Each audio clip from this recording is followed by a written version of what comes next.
ত্রুটিহীন নীলাকাশ ভুবন মাঝে তুমি কুদরতি ইশারায় রেখেছো এই শ্যামল পৃথিবীর চিত্রখানি তুমি নিপুণ তোমার হাতে এঁকেছো। আল্লাহ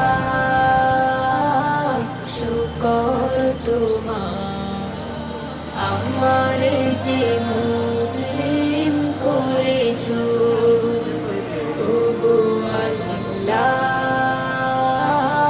শুকর তোমার আমার যে